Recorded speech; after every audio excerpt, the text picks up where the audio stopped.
Hello and welcome to Sound Librarian. I'm Stefan Schutz. Beyond Good and Evil is another game that I haven't finished playing. And it's also another game that I should finish playing because it's a very, very good game. It's also refreshingly another game that has a strong female lead, and there are far too few of those. This is something that is a separate issue, but it's something that the game industry really does need to deal with. Beyond Good and Evil has a very interesting and engaging story. And it has characters that I find, even, Giant Bipedal Pig is so well written that it's a believable character. But I think that the elements of the audio that are significant are probably the dialogue first, and then the sound design and the music, because I think the dialogue is very, very strong, and it really, really helps to support these strong characters. So we're going to have a look at Beyond Good and Evil, and more importantly, we're going to have a listen to Beyond Good and Evil.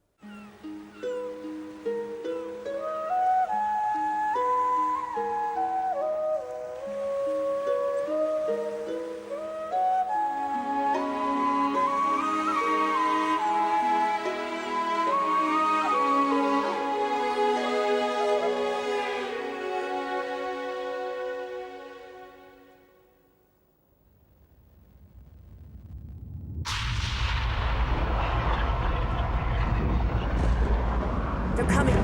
Quick, Ven, jump up.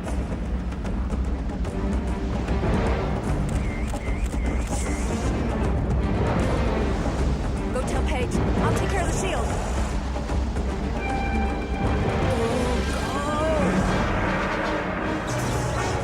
Shield activated.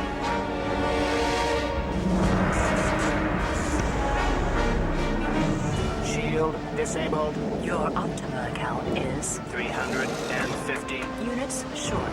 Your electrical supply has just been blocked. You gotta be joking! Thank you for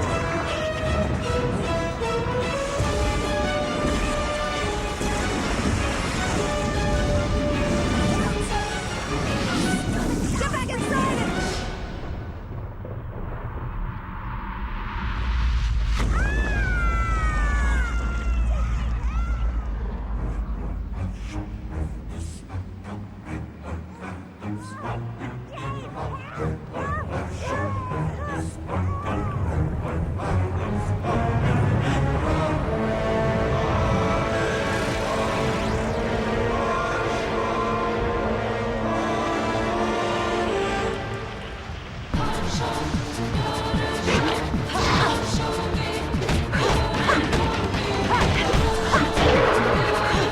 I got it handled! Get yourself to safety!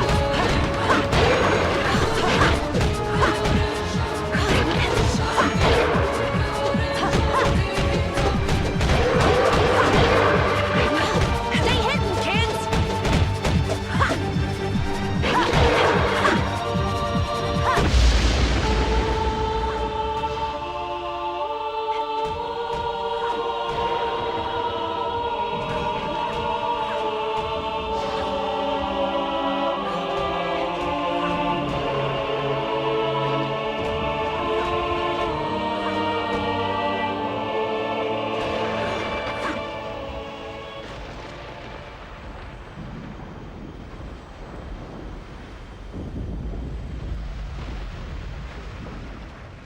There are a few aspects of Beyond Good and Evil that I think are worth discussing.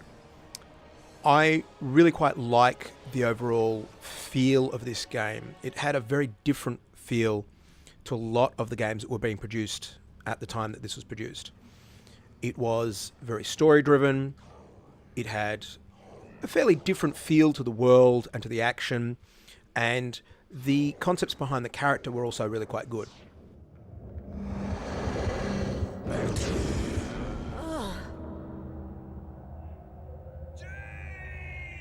Hang on, Jade! I'm coming!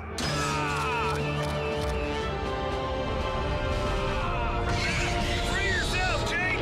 I'll create a diversion! In fact, all of the characters. Paige here is another one. So we get our characters introduced in a nice cinematic manner. There are quite a few cinematic sequences that are very good for keeping the story flowing and really, really getting the narrative across.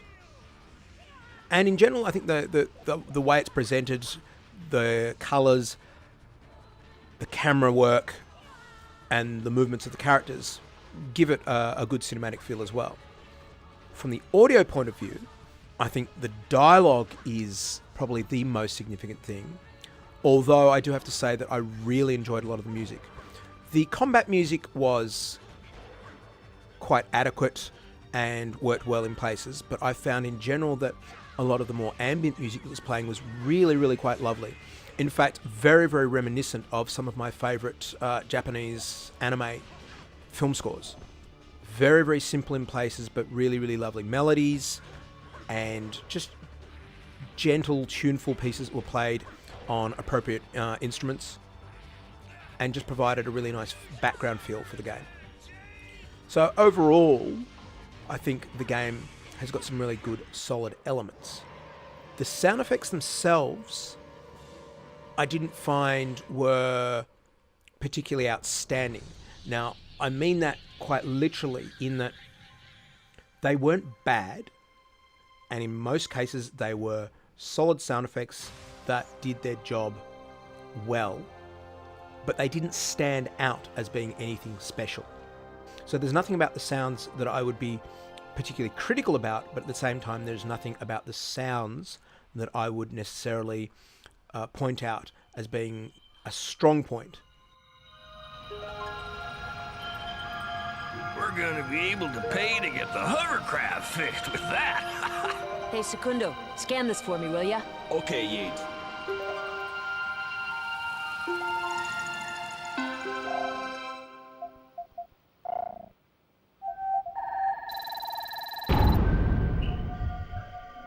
Una per Daramis. Bueno, Yeet, but be careful. I did a checkup on you after your fight, and I noticed something got inside your psycho karma.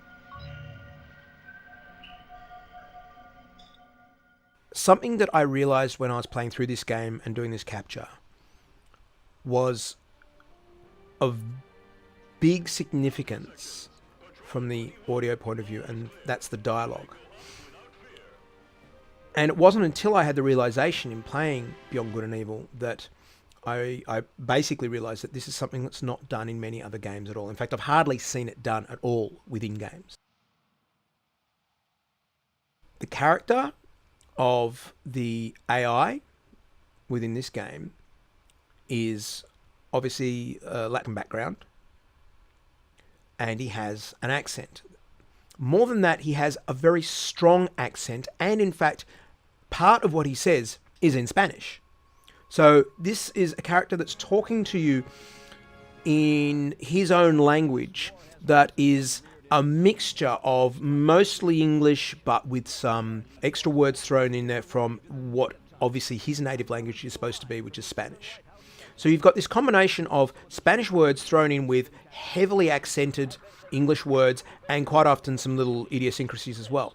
I didn't realize how significant this was until I'd listened to a whole scene with this character. And what's significant is that this is hardly ever done. Most games that are produced in the Western world have either clean, clear American accented voice actors or clean, clear English accented voice actors. And this is really, really quite significant. Occasionally we'll throw in perhaps a cliched French accent or a cliched Italian accent, but they'll generally be very, very light on, you know, a la Mario or something like that, where there's no doubt that you can clearly understand what they're saying. And the reason why this is significant is because, frankly, it doesn't happen in the real world. There are very, very few monocultures on our planet, and there are very, very few places that are English speaking that do not have a broad mix of culture types, racial types, religious types, people from all sorts of different backgrounds, from all sorts of different cultures and countries, with their own language. In fact, English speaking people are some of the few people in the world that only speak one language. Most other cultures will speak several. What a pessimisto! Your faithful servant, Secundo, has found the answer to your money problemo. Secundo, we're stuck here. No hovercraft, no shield. Optima has cut off the power. The account is empty. Units, you want units? You come to Secundo Mia Bella. Listen to this. The director, Senora from the Science Center, wants a collection of all the animals on the planet. She pay you dinero for any photo you send with little animal on it. Mira, that beast, for example. You take picture of it and tenga mucho units. Even your perro interests them. Not another one of your harebrained plans, Segundo. Gonna have to recheck your circuits. Who could possibly be interested in that kind of thing? We're in the middle of a war, son. You understand nada, bacon breath. Control of the species is mucho importante. Yet, you go get your camera back, and we'll see if Secundo has pepperoni on his processor. Ciao! I found your camera, Jade. I put it right over there. Newsflash. The war as if you were there. Doms have intensified their attacks on Hillis. Camera ready. It's up to you now, Yate.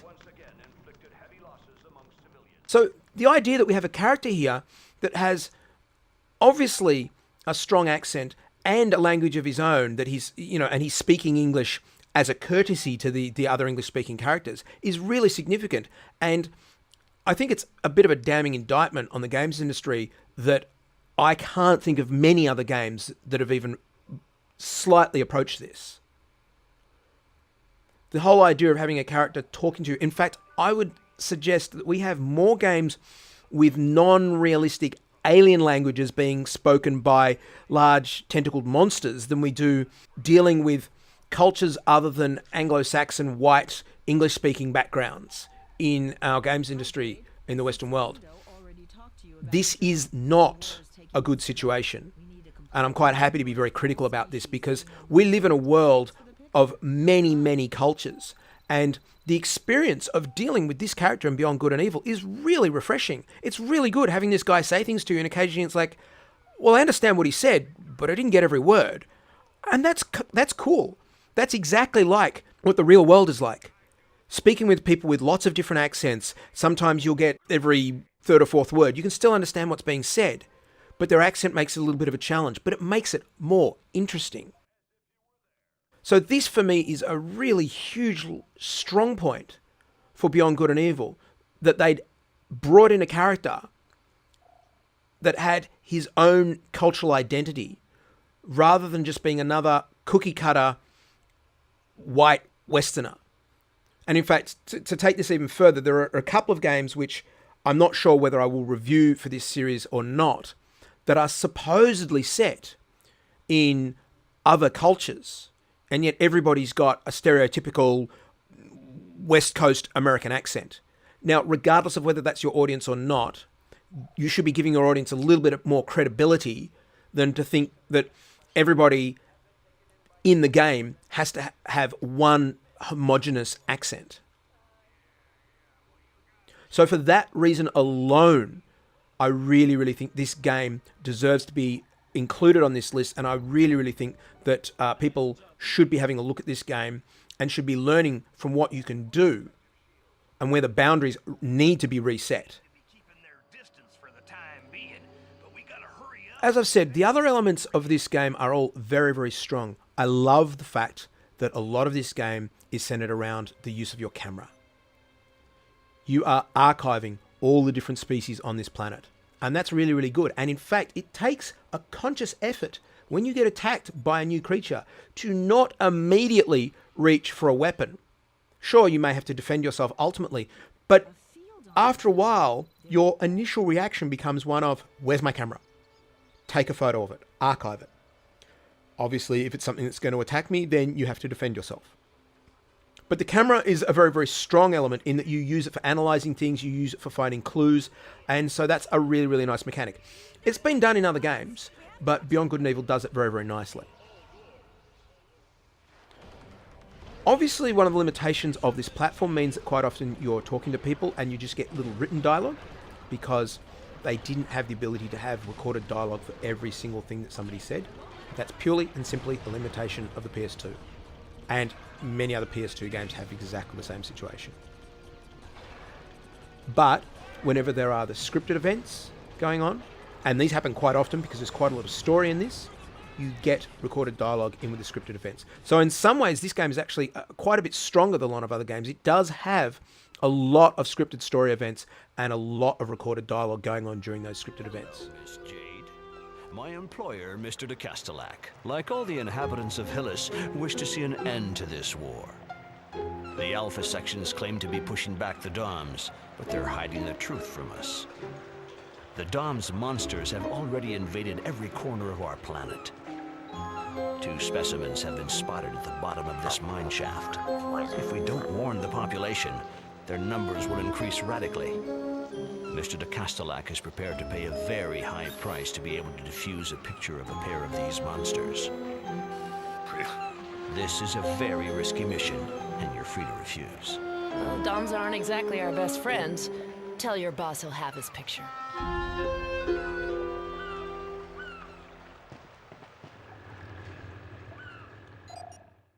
You've of course got, as I've pointed out already, the sort of cinematic camera usage during combat and during various actions. And the game is quite gentle with the player in that your character, there's not really a jump button as such. You go where you need to go and the character will automatically jump over gaps where you're supposed to go to or climb up things that you're supposed to. Occasionally there'll be a context sensitive choice that will allow you to jump up on top of something, but generally it's pretty good. You can't accidentally fall off things. If you're supposed to fall off something you can, but generally it's all about experiencing the story rather than having a character feel clumsy and awkward because they keep falling off things or falling down holes, etc. So it's a game that is fairly forgiving so that you can experience the story. Now I have to admit I haven't actually finished, as I think I said, I haven't finished this game, but since doing this capture for this particular video, I am going to go back and I'm going to finish this game because it is worth it for the story.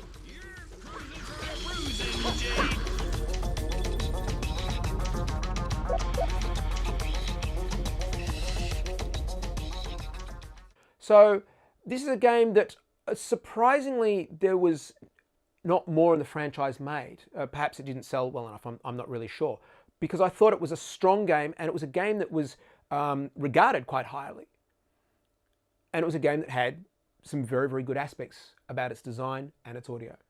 So if you do have a chance, I do believe it's still available through some places on PC. Check out Beyond Good and Evil. Thanks for watching.